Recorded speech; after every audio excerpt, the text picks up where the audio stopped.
Hola, ¿ahí se escucha bien? Bien. El micrófono es para la compañera que está llevando adelante la filmación, así que por eso no se escucha salir por los parlantes. Bueno, mi nombre es Francisca Staiti, soy Paquita, la secretaria general de Conado Histórica, la federación que nuclea a docentes, investigadores y creadores de las universidades nacionales, y mi sindicato de base, FADIUNC, acá lo veo Emiliano, Javier, Ivana, compañeros secretarios general de FADIUNC, gremio de base también de la Conado Histórica.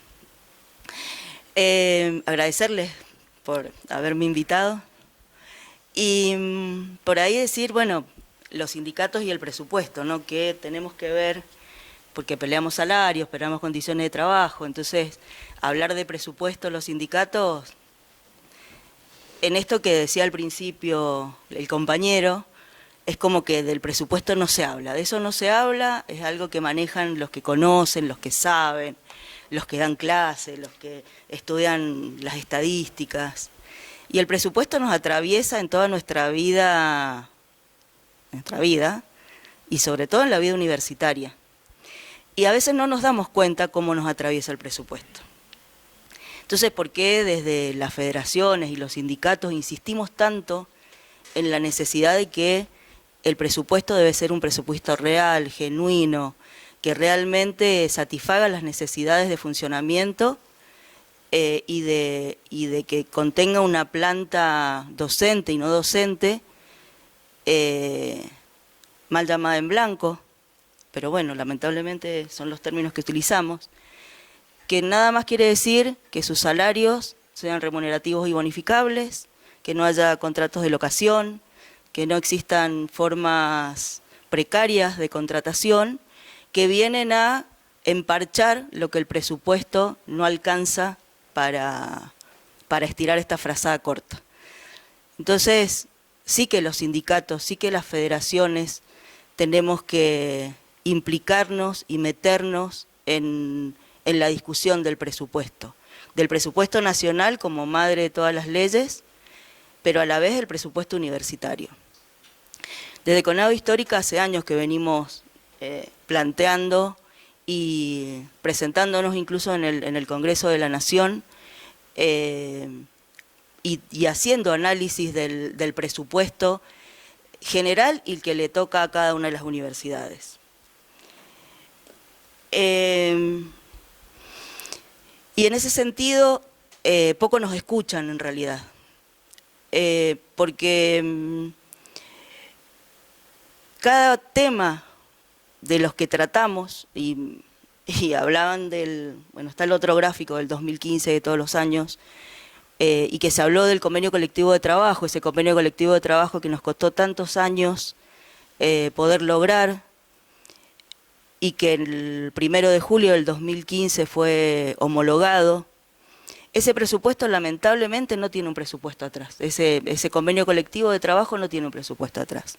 Y un convenio colectivo de trabajo que no tenga presupuesto es letra muerta, porque tenemos varios puntos en ese convenio que están relacionados con ítems que, bueno, quienes tienen especializaciones, posgrados, reciben un adicional, pero hay otros adicionales, como es la exclusiva y excluyente dedicación a la docencia, que no se paga. La jerarquización docente, que desde el año 2019 fue el último año que se pagó la jerarquización docente. A partir del 2020 se eliminó un 2%, 3% que se pagaba por jerarquización docente. ¿Y a qué ayudaba la jerarquización docente dentro de nuestro salario? Más allá que sabíamos que era una manera de aumentar nuestro salario, nuestro básico salarial, ayudaba a que lo que hoy conocemos o lo que hoy vemos que ha desvirtualizado el salario docente universitario, como es la garantía salarial docente, esa jerarquización ayudaba por lo menos a separar un poquito y recordarnos que el salario está relacionado con la función que cada docente cumple dentro de un escalafón. Eso tampoco hoy se tiene en cuenta. Está el riesgo laboral. Nosotros tenemos unidades académicas y en las universidades en general, como la Facultad de Medicina, como la Facultad de Ciencias Agrarias, Ingeniería, que trabajan en situaciones de riesgos, en laboratorios, en distintos lugares. Y bueno, hospital universitario, venimos peleando, digo, de FADIUNC, para el pago del riesgo laboral a los compañeros y compañeras del hospital universitario, cuya precariedad tiene que ver que sus cargos son cargos docentes y no son cargos asistenciales.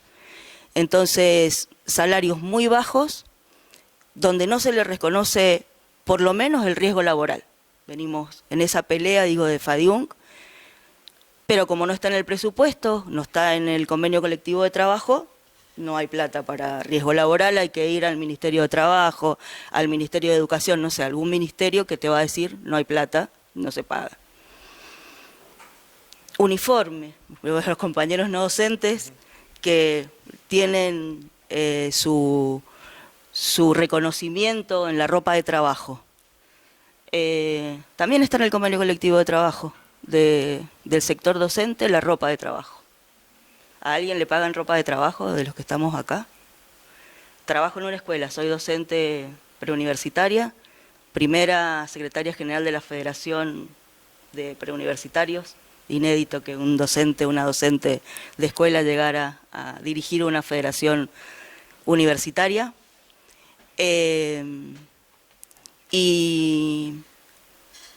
La ropa que utilizamos, que por ahí sirve para que protejamos nuestra ropa diaria que compramos con nuestro salario, la compra la cooperadora, como dijo. Digo, no hay presupuesto para el uniforme o para la ropa de trabajo del sector docente. Es decir, que el presupuesto sí nos importa, y sí hay que hablar de presupuesto, porque hablar de presupuesto es hablar de nuestras condiciones de trabajo, directamente. Nuestras condiciones de trabajo no solamente son un buen edificio, con algo de aire acondicionado, un ventilador, algo que nos... o calefacción. No es solamente eso, si la luz funciona, si los cables esos están ahí colgando y son un peligro, por ejemplo. Digo, eso es parte de nuestras condiciones de trabajo. Pero lo otro tiene que ver con el cumplimiento irrestricto del convenio colectivo de trabajo y que obviamente necesita presupuesto y no lo tiene. Y en esto que también, en estos gráficos y en esta muestra, nada para convenio colectivo de trabajo. Nada para el convenio colectivo de trabajo de la docencia universitaria y preuniversitaria. Entonces sí que tenemos que hablar de presupuesto. Y el otro gran tema son los salarios. 90%, 92%, en algunas universidades el 95% del presupuesto es salario. ¿Cómo una universidad puede funcionar con un 5% de presupuesto? Para beca, infraestructura, bueno, todo lo que necesita una universidad. Bueno, no se puede. Y con una inflación como la que tenemos, imposible. Y bueno, entonces ahí me meto de lleno en lo que se conoce como lo nuestro, ¿no? La defensa del salario, de la docencia universitaria y preuniversitaria.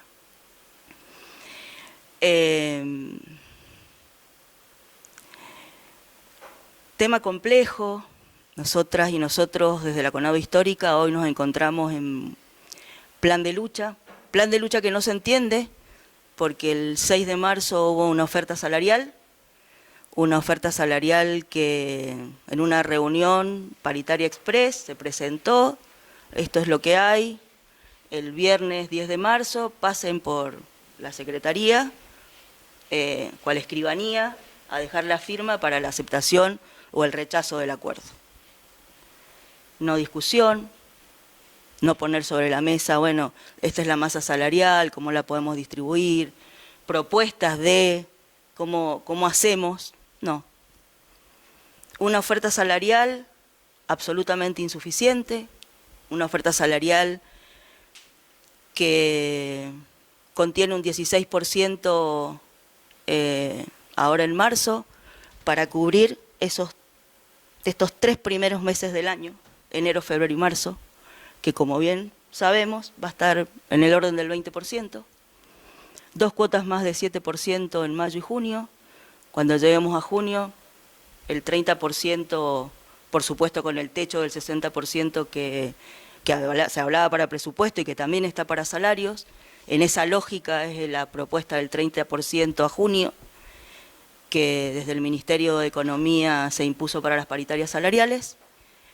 Desde la CONADO Histórica lo rechazamos. Lo rechazamos y respondimos con un fuerte plan de lucha que fue esta semana de paro. Pero no nos alcanza, digo, el Ministerio de Educación, la Secretaría de Políticas Universitarias dijo, si no alcanza en abril, rápidamente nos reunimos. No, ya no nos alcanza, ya marzo no nos alcanza. Por eso es que ayer que se reunió el plenario resolvió continuar con nuestro plan de lucha, porque queremos la reapertura de la paritaria, porque queremos discutir realmente salario, porque con una inflación del 100%, y este gráfico es clarísimo, cuando venimos a cobrar que le ganamos a la inflación. En marzo del 2023 le ganamos a la inflación de diciembre 2022. ¿Quién le ganó? Yo no gané, discúlpenme, las docentes y los docentes que veo acá tampoco ganamos, ¿eh? Ganaron los números, sí, buenísimo, 94,8, 96,8, quedamos 2% por encima de la inflación. Ahora, ¿qué pasó en el medio? Perdimos un salario. Perdemos un salario por cargo, no por docente. Por cargo hemos perdido un salario. Porque con el 30% de inflación hace unos años atrás, el 50% en el 2019, bueno, más o menos nos arreglábamos. Con el 100% hoy y la proyección del 100% para este 2023, y no alcanza. Con paritarias que se vienen firmando a la baja y no por CONADO Histórica. Con paritarias que se firman de esta manera, en una reunión, papel sobre la mesa, se firma, y si no está de acuerdo, traemos un papelito que diga en qué no estás de acuerdo. Eso no es paritaria. Eso no es paritaria. Hemos llegado a una situación tan grave de nuestro salario, y recién hacía mención a la garantía salarial docente. Todas saben lo que es la garantía salarial docente.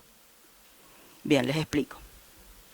Hace unos años atrás, CETERA, la federación que nuclea a docentes de la educación general, de las jurisdicciones provinciales, por este desfasaje salarial entre las jurisdicciones provinciales, salarios en algunas provincias muy altos, entre las que estaba en ese momento Mendoza, y otras con salarios muy bajos, para poder tomar un salario que equiparara el del todo el país, se firma lo que nosotros le llamamos garantía salarial docente, y creo que en CETERA es cláusula de garantía, tiene un nombre diferente al que decimos nosotros, al que se le puso para el sector universitario. Eso, a los pocos años, se aplicó también a la docencia universitaria, porque el salario del cargo testigo del nomenclador universitario, que es el ayudante de primera semi, había quedado muy desfasado con respecto a esa garantía salarial. Entonces, lo que se nos ofrece es una garantía salarial docente que, a diferencia de la jurisdicción provinciales, es remunerativa, por lo tanto tiene descuentos de ley, no es bonificable, no va al básico. Y la situación de la garantía salarial docente en esta dispersión y en este aumento de inflacionario y las malas paritarias que se han ido firmando, incluso si uno ve la paritaria de CETERA, dice, la verdad que no es una buena paritaria, 33% a julio, no es una buena paritaria. Ahora, es mejor que la paritaria nuestra, porque parten de un piso del 17,5 y nosotros de un piso del 16, con una paritaria cerrada en diciembre del 2022 y que no los condenó 3 meses después a cobrar esto, ¿no? La inflación del 2022. Es mejor, o sea, es como, no sé, esto de mal de muchos consuelo de tontos, qué sé yo, me fijo en el de al lado que está un poquito mejor que yo, está peor, pero un poquito mejor. Bueno, ese desfasaje dentro de lo malo que son las paritarias, la paritaria docente universitaria es la que ha quedado por debajo prácticamente de todas las paritarias del Estado Nacional, incluso ahora de las jurisdicciones provinciales. Entonces, ¿a qué nos ha llevado eso? A que esta garantía salarial docente hoy, que fue pensada para los cargos iniciales, para los que recién inician, ayudante de primera, JTP, los auxiliares, con hasta 10 años de antigüedad, hoy esa garantía se extiende hasta los 17 años de antigüedad de ayudante de primera. Y con este último acuerdo, adjuntos hasta, creo que 7 años de antigüedad y asociados hasta 3 años van a cobrar garantía salarial docente. Esa es la situación del salario de la docencia universitaria. ¿Eso quiere decir que nuestro nomenclador está mal, desvirtuado? No. Eso quiere decir que nuestros salarios, los básicos de nuestros salarios, son pobrísimos. Un docente de bolsillo, si no tuviera la garantía salarial, hoy estaría cobrando 80.000 pesos.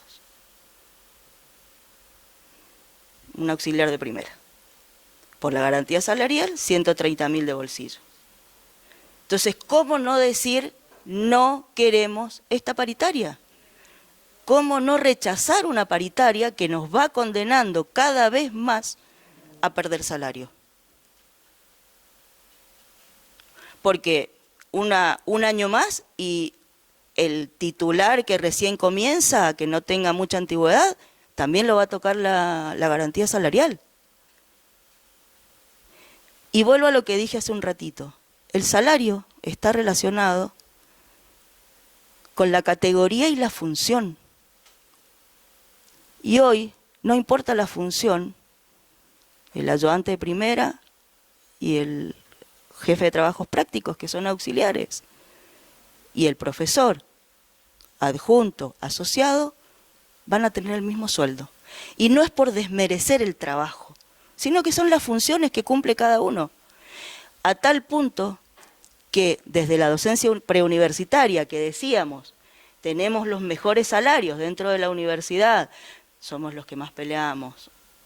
Han visto ahora lo de la conciliación, la pseudo conciliación obligatoria, a la que nos llamó a Fadiung el gobierno de la universidad, porque son los que más pelean, tienen el mejor salario de la universidad. Bueno, quiero decirles que esta garantía salarial también toca cargos del nomenclador preuniversitario. ¿Por qué? Y porque es muy alta la garantía salarial, porque el acuerdo de CETERA fue mejor, y bueno, y así estamos. Entonces, ¿cómo no pelear por más presupuesto? ¿Cómo no pelear por mejores salarios? ¿Cómo no decir que no? Pararse firmemente y decir no, así no. Somos excesivas en las medidas, y la mano que nos están metiendo en el bolsillo es excesiva. Y no podemos responder con pasividad. Ojalá sigamos sumando a más y más docentes para que tomemos conciencia de la necesidad que significa pelear por salarios, y que pelear por salarios es pelear por presupuesto. Con respecto a un dato de salarios, en la gráfica que mostraste del salario, cómo fue evolucionando, que está relacionado con en esta. En febrero del 2023, hoy, o sea, con el índice de inflación conocido, vamos a tener la peor pérdida salarial de los últimos 18 años. Estamos al mismo nivel que el 2003. ¿Dónde está? Ahí. Esa es la pérdida salarial que tiene hoy la docencia de las universidades. Estamos al mismo nivel de hace 18 años. Después recuperaremos un poco, siempre recuperamos un poco. Ahora, del 2015, que también coincidimos en que es el año donde creció desde el 2003 al 2015 el salario, la debacle del 2018 con las sumas no remunerativas no bonificables que rechazamos y firmaron las demás. Digo, no quiero poner el eje en las federaciones que firman solamente, pero sí quiero que tomemos conciencia que si las federaciones que estamos paritando nos pusiéramos de acuerdo en pechar por un salario mejor para la docencia, serían otras las condiciones. 2018, sumas no remunerativas no bonificables. Las pudimos recuperar en el 2019. Lo que marcó de enero y febrero, que esto de que la paritaria cambió, no, nuestra paritaria siempre fue de marzo a febrero. ¿Cuál fue el problema? Que la cláusula gatillo, que en el 2019 firmamos con la gestión de Macri, que debíamos cobrar en marzo, este gobierno no la pagó. Y iniciamos el 2020 con una pérdida del 12%. Y ahí empezó lo de la otra gráfica, de inflación del año anterior con paritaria de marzo a febrero, recuperando la inflación del año anterior en marzo del año siguiente. Una mentira, una ingeniería para robar salario. Bueno, robar salario. Para que perdamos, para que nuestros salarios pierdan. Pero en todo esto no quiero dejar afuera el rol que cumple el SIN, porque si no parece que es la SPU, el Ministerio de Educación.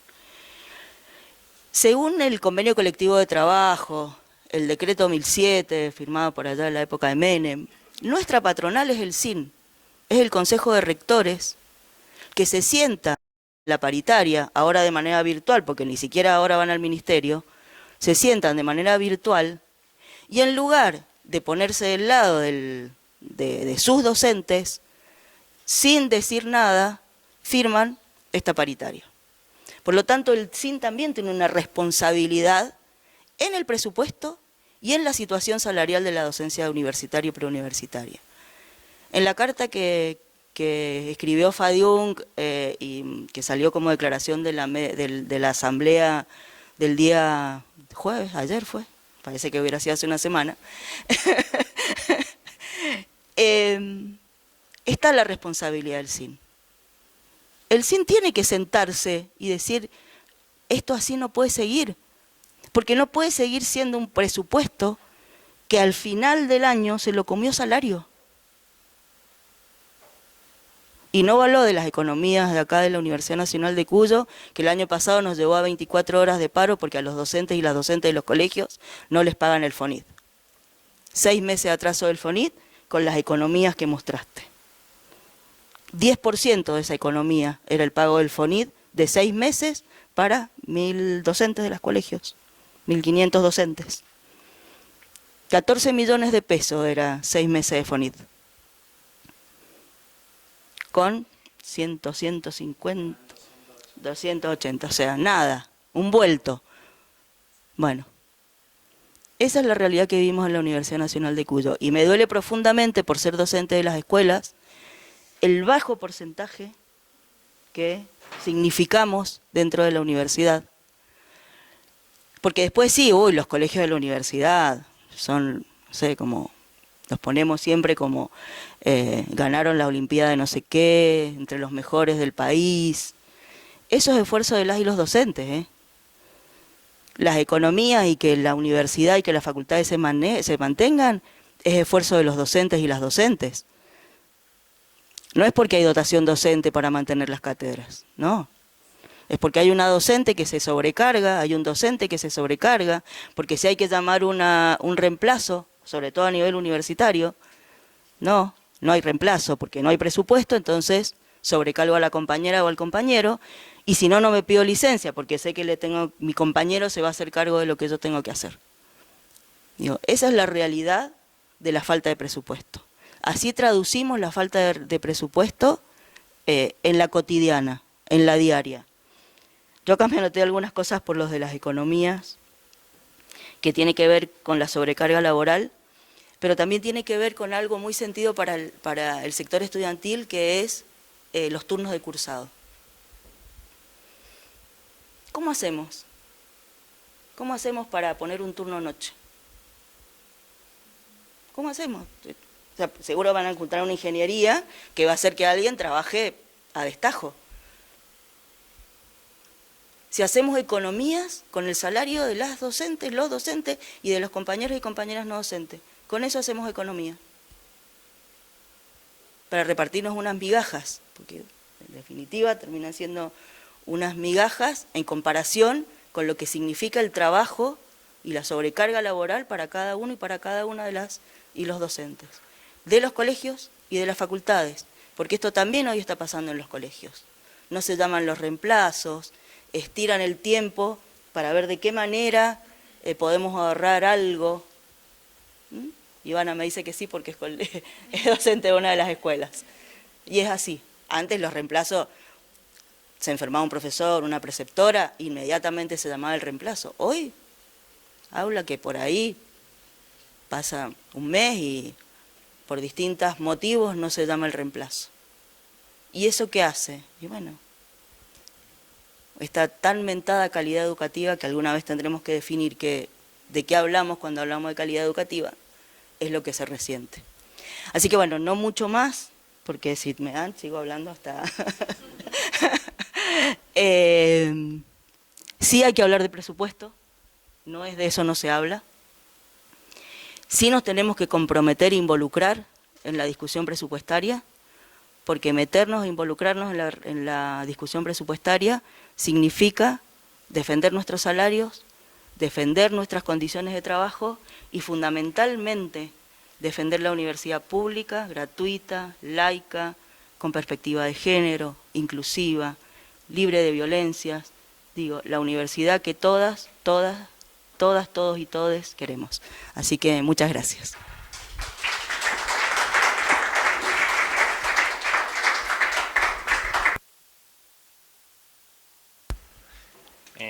Bueno, buenísimo, muchas gracias por las palabras y la exposición. Ahora la idea es que si alguien tiene alguna consulta, pregunta, la puede hacer y vamos tratando de responder.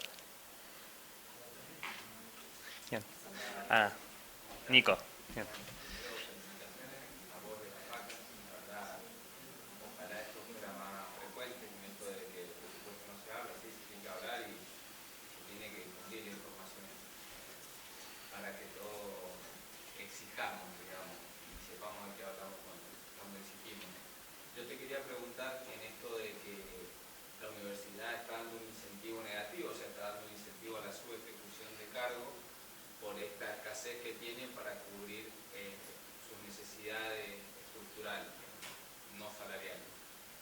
¿Qué propuesta se te ocurre a vos, digamos, para que nosotros empecemos a ejecutar nuestros cargos y poder resolver cosas como la que dijo la PACA del turno noche, por ejemplo, y que a la vez no entremos en el cuello de botella de que no tengamos para pagar la luz o para arreglar las facultades, digamos, que, digamos, si a vos se te ha ocurrido algo, algún sendero en el que podríamos ir? Bien. No sé si vamos pimponeando o hay alguna otra allá y ahí vamos a anotar. Sergio. Hola, buenas tardes. Bueno, soy Sergio, de la Universidad Nacional de Rosario. Incentivamos acalorado acá. Extrañamos Rosario. Perfecto. Es que así somos en Mendoza. Sí, sí. Gracias. Una de las preguntas es si en el caso de la Universidad de Mendoza, el propio producido proviene exclusivamente de la administración presupuestaria de la propia universidad o hay alguna entidad privada, una asociación civil, fundación, etcétera, que... Sí, tiene fundación, sí. Pero ahí la comentamos. Dale, genial. Porque es una cosa más o menos generalizada en varias universidades, Rosario también tenemos. La segunda, una idea para ordenar, en todo caso para discutir, que son las 4 dimensiones del presupuesto, por lo menos lo veo así. La primera, el CIN se reúne antes de la evaluación del presupuesto para ponerle un número. Y lo que yo recuerdo de hace 10, 12, 15, 20 años, los montos del CIN siempre son superiores a los que finalmente se aprueban en el Congreso Nacional. La segunda dimensión, cuando se aprueba el presupuesto, porque tiene un conjunto de modificaciones, se puede ir a la ejecución. Pero la primera parte de la ejecución es el giro a las universidades, que no es la ejecución, es el giro a las universidades. La cuarta es lo que efectivamente se gasta. Y lo que efectivamente se gasta se puede ver solamente globalmente en la cuenta de inversión, por saber. También me profesor, pero ninguna universidad presenta ningún balance. Solo planillas que son impenetrables y liquida la comisión de presupuesto con códigos y números que uno si no tiene la tabla web. La asignación es rosada. ¿Qué hacer? ¿No? Es una tarea pendiente y la invitación es a pelear con eso. Buenísimo. Si hay una tercera, ¿la tomamos?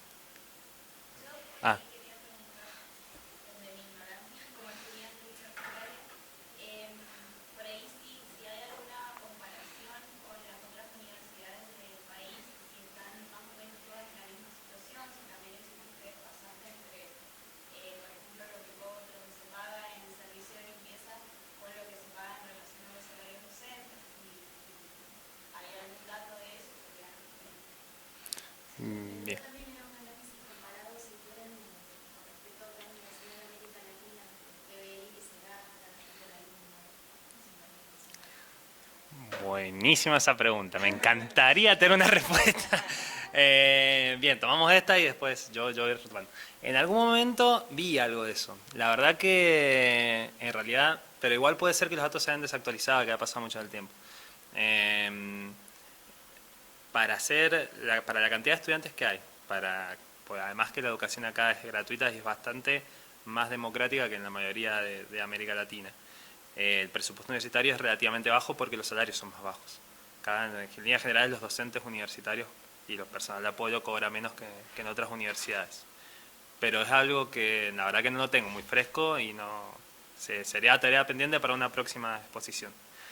Igual que con la cuestión de las universidades, con la comparación con las universidades, hay universidades también que son muy recientes y hay universidades que son relativamente bastante más chicas y en esas universidades la mayoría se va a salarios y en esas universidades no tienen la cantidad de infraestructura que tiene la Universidad Nacional de Cuyo.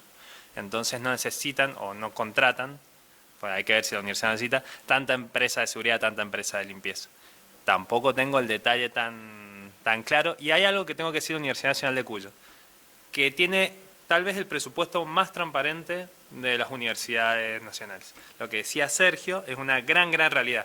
Eso por ahí no sé si es muy técnico, pero cuando uno ve el devengado a nivel de presupuesto nacional, ¿cuándo se devenga para la nación? Cuando le transfiere la plata a la universidad, pero eso en realidad no se gastó esa plata, transfirió el Estado Nacional a la universidad después tiene que ejecutarla. ¿Y esa ejecución dónde la ves? La Universidad Nacional de Cuyo sí tiene un presupuesto, el votado, el inicial, bastante transparente.